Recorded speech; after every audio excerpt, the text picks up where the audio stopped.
Chapter 18. Biden Travels East in Clouds of Mistrust. Published November 20th, 2022.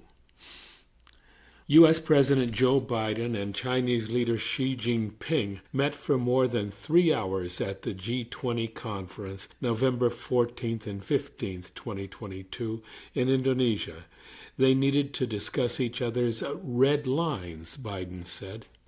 The meeting wasn't just about Taiwan, where U.S. warships cross China's red lines constantly.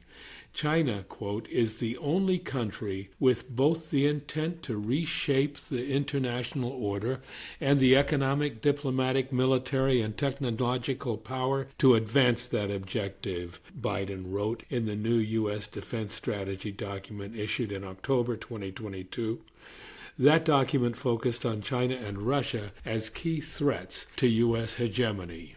Xi warned at the 20th CPC Congress in October 2022 that China is confronted with drastic changes in the international landscape, especially external attempts to blackmail, contain, blockade, and exert maximum pressure on China. But China is committed to deepening and expanding global partnerships, safeguarding the international system with the United Nations at its core, and the international order underpinned by international law, and building a human community with a shared future, Xi said. During the meeting, Biden spoke of what China calls the 5 no's, which he committed to at last year's summit. No to seeking a new Cold War, no to trying to change China's system, no to forge alliance against China, no to supporting Taiwan independence, and no to looking for conflict with China. Biden added that the U.S. does not seek to halt China's economic development or to contain China. Quote, we hope the U.S. can implement President Biden's commitment instead of always saying one thing and doing another, commented the influential Chinese newspaper Global Times. In a November 13th lead-up to the G20 conference, Global Times editorialized that the G20 was established due to global financial crises. When the U.S. was hit by a financial crisis, even with the G7 it couldn't handle it, so there was a real need for it to strengthen coordination and dialogue with emerging countries, end quote.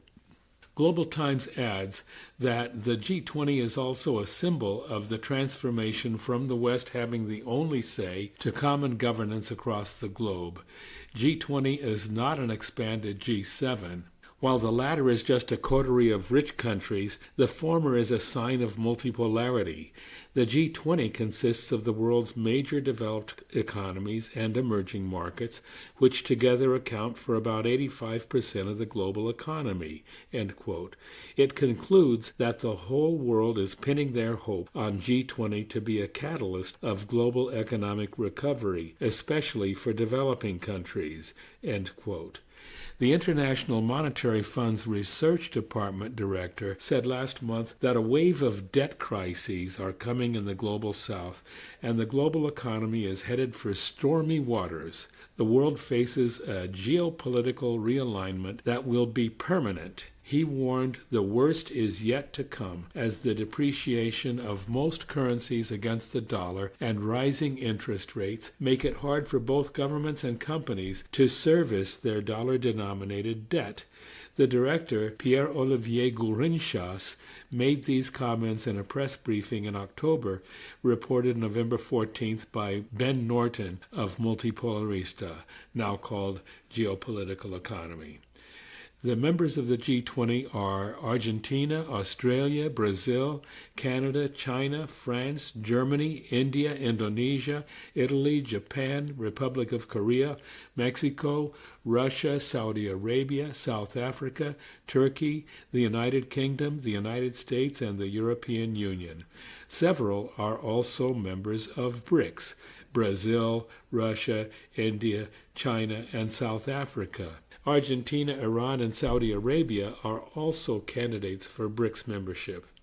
Together, the BRICS countries comprise well over half the global population, and their combined GDP of $25 trillion is greater than that of the U.S. at $23 trillion.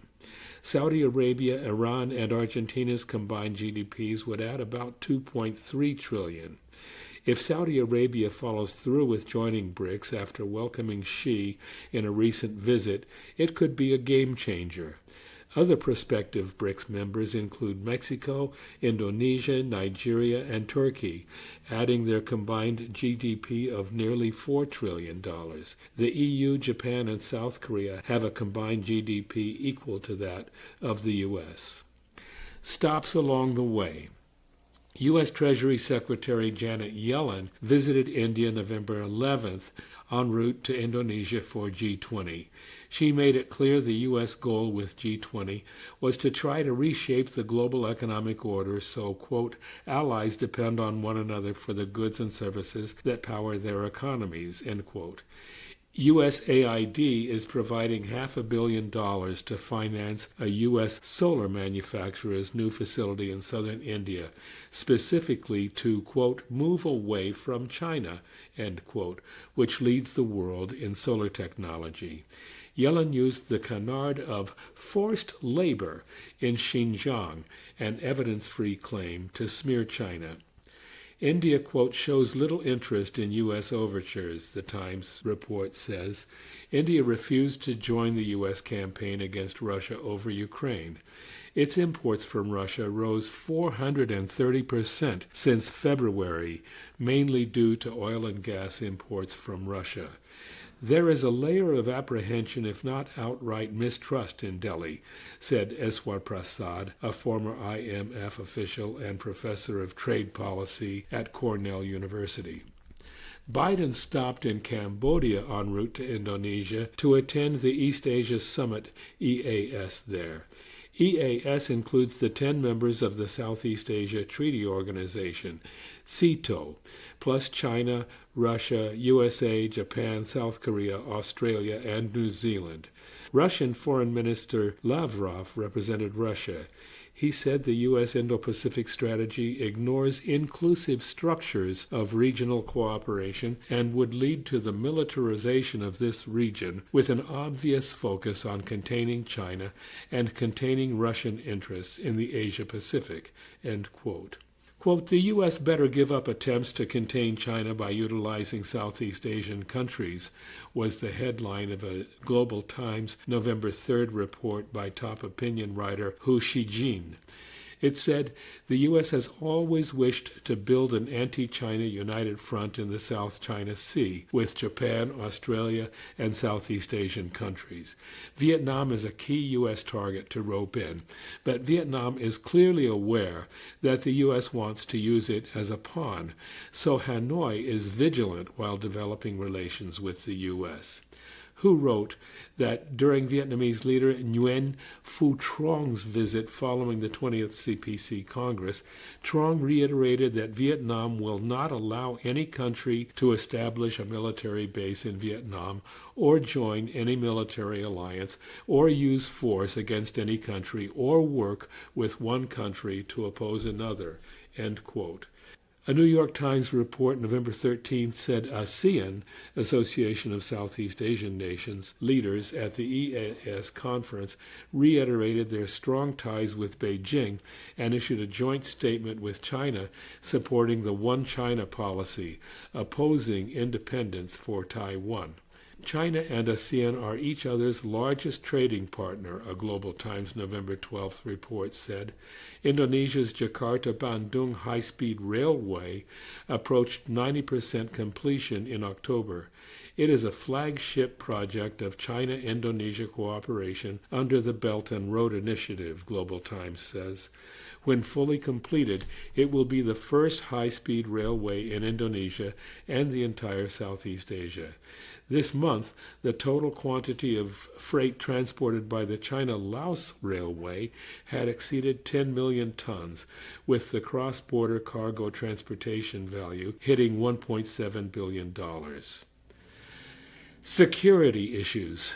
Biden met in Cambodia with Japanese and South Korean leaders, focusing on security issues, a week after the U.S. and South Korea launched their largest ever combined military drills, with hundreds of warplanes from both sides staging mock attacks 24 hours a day for most of a week, involving about 240 warplanes conducting about 1,600 sorties, according to a U.S. Air Force statement. The exercises included the nuclear-powered USS Ronald Reagan carrier group in the first U.S.-South Korea joint military training involving a U.S. aircraft carrier since 2017. The U.S. has nearly 30,000 troops stationed in South Korea, with another 50,000 in Japan, mainly in Okinawa, with nuclear missiles ready to launch. Anti-base protests are constant. The U.S. is in a state of permanent war in Asia and the Pacific today, with 375,000 Indo-Pacific Command personnel scattered across hundreds of military bases in the West Pacific, according to Mark Tsung Putterman, writing in Monthly Review. He refutes the concept of an inter-imperial rivalry between the U.S. and China, which gives false justification of the U.S. militarized posture as defensive in the face of ostensible Chinese belligerence. He says this lazy condemnation of inter-imperialist competition obscures the centuries-long project of U.S. Pacific hegemony that is now being, quote, reconsolidated, operationalized, and expanded, end quote, in a hostile Cold War posture aimed at China. Germany and France seek to boost economic ties with China. German Chancellor Olaf Scholz led a high-level business delegation to China November 4th, seeking to boost economic ties in the midst of major economic difficulties caused by the loss of cheap energy from Russia. She told Scholz that as large nations with influence, China and Germany should work together during times of change and turmoil for the sake of world peace, according to China Central TV, CCTV. She also met French President Macron at the G20. Macron said both France and China are committed to peace, development, and economic prosperity in the world, Xinhua reported. The French president added that amid a volatile international landscape, France hopes to continue working with China in the spirit of mutual respect, equality, and mutual benefit, increase high-level exchanges and dialogue, and deepen cooperation in areas such as trade, economy, aviation, and civilian nuclear energy. Scholz received heavy criticism from German Economy Minister Robert Habeck and Foreign Minister Annalena Baerbock, who threatened to break up Germany's governing coalition over the Scholz visit. Germany's further right CDU party representative Norbert Röttgen said the Chancellor is pursuing a foreign policy which will lead to a loss of trust in Germany among our closest partners. Which partners? Unforgettable Indonesia. The G20's location in Indonesia recalls the 1955 Conference of Non-Aligned Countries held in Bandung, Indonesia. The Bandung Conference drew 29 non-aligned countries led by Indonesia, India, Egypt, and Yugoslavia. Today, a majority of the world's countries are members of the UN's non-aligned movement, essentially all of Asia, Africa, and Latin America. They're the ones who abstained or voted against the NATO countries' vote to condemn Russia this year, 2023. China's then Foreign Minister Zhou Enlai was an invited observer to the non-aligned conference. He narrowly missed an assassination attempt en route to Bandung. The Taiwanese assassin was flown out of Hong Kong to Taiwan on a CIA-sponsored aircraft. The attempt took place in the wake of the first Taiwan Straits crisis of 1954-55. This was just after the July 1953 armistice in Korea ended open warfare, but left tens of thousands of U.S. troops there. China recently celebrated its decisive role in stopping the U.S. assault in the film The Battle of Lake Changjin, the most expensive film ever produced in China. China remembers all this very well. In 1965, 10 years after the Bandung Conference, the CIA engineered a coup d'etat in Indonesia known as the Indonesian Genocide. An estimated 1 million people were killed in an effort to destroy the left and popular movements in the country. Indonesia's President Sukarno, who convened the Bandung Conference, was overthrown, replaced by anti-communist General Suharto, who ruled Indonesia with an iron fist until the mid-1990s. The incident is documented in The Jakarta Method, a book by Vincent Bevins. The book goes on to describe subsequent replications of the strategy of mass murder against left-wing and reform movements in Latin America and elsewhere. Biden at COP27 climate change conference in Egypt.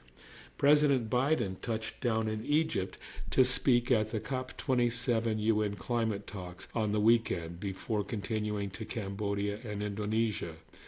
A New York Times report November 12th said, quote, he exhorted other nations to follow America's lead and increase their efforts to make swift and deep cuts to the pollution that is driving climate change, end quote.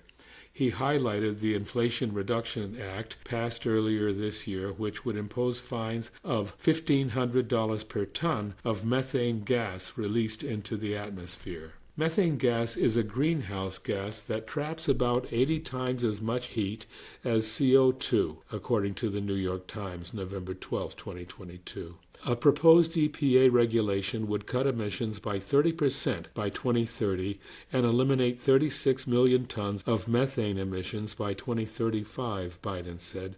It raises a question. How much methane escaped from the North Sea when the Nord Stream pipelines were destroyed? A Danish official said the Nord Stream gas leaks could emit a CO2 equivalent of 14.6 million tons, 32 billion pounds, similar to a third of Denmark's total annual greenhouse gas emissions. Perhaps the EU should impose a $1,500 per ton fine of $22 billion on the perpetrator, widely assumed to be the United States. The U.S. and its allies are blocking calls at COP27 for loss and damage funding for countries in the global south. Rich countries are concerned that it would lead to unlimited liability and that determining how much it would cost is difficult.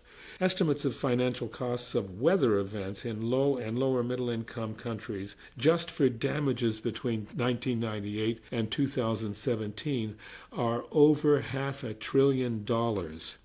Assessing only the immediate damage, these figures do not include long-term economic impacts such as food insecurity or health disorders. It raises another question. How much is due for a century and a half of Western industrialization and 6 centuries of colonialism and slavery? There's a trust problem for the U.S. at all these global conferences. Power Shift Africa's founder Mohammed Adaw said at the climate conference in Egypt that, quote, Joe Biden comes to COP27 and makes new promises. He's like a salesman selling goods with endless small print, end quote.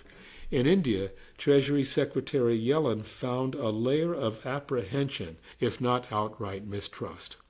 In Cambodia, quote, ASEAN leaders at the EAS conference reiterated their strong ties with Beijing and issued a joint statement with China supporting the One China policy, opposing independence for Taiwan, end quote.